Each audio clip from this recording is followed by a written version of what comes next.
सह्याद्री सहकारी साखर कारखान्यापासून शेतकऱ्यांना बराचसा त्रास झाला आहे. ऊस नेण्याचा त्रास, वाहनाचा, टोळ्यांनी पैसे मागणे, वाहनवाल्यानं पैसे मागणे असं बरंच काही आहे. आम्ही कारखान्याला गट ऑफिसला जमिनी दिल्या तरीसुद्धा आम्हाला रस्ता ठेवला नाही. ही दुर्दैवाची गोष्ट आहे. ज्या लोकांचा ऊस बाहेर घालवला म्हणून माफीनामा लिहून घेतला, अशा पिळवणूक करणाऱ्या चेअरमनला नेस्ताभूत करणे गरजेचे आहे, असे भिकाजी जाधव तासवडेकर यांनी प्रचारादरम्यान सांगितले.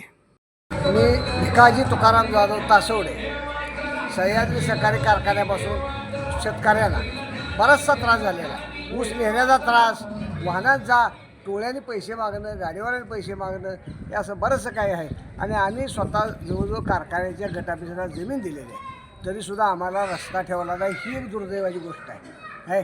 असला भ्रष्टाचार ह्यांनी इतक्यापर्यंत आजपर्यंत जवळजवळ सर्व गटात कुणालाही घेतलेल्या जमिनी त्या लोकांना रस्ता दिला नाही त्याने.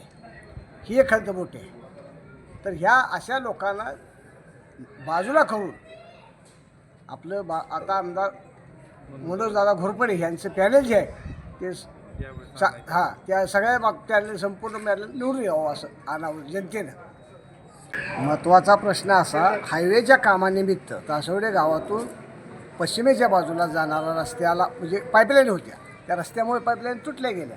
तुटल्यानंतर त्याच्यानंतर ह्या आमदारांनी त्या लोकांचा ऊस बाहेर घालवला म्हणून माफीनामा मागून घेतला, लिहून घेतला. ह्यो अत्याचार कशासाठी असला पाहिजे होता? काय संबंध आहे माफीनामा घेण्याची?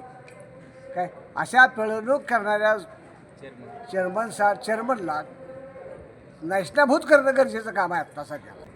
ह्यावेळेस हीच वेळ आहे. आत्ता जी सध्या मनोजदादा घोरपडे यांनी जी आखणी केलेली आहे, पॅनल टाकलेलं आहे, संपूर्ण चांगल्या मताने निवडून आणूया.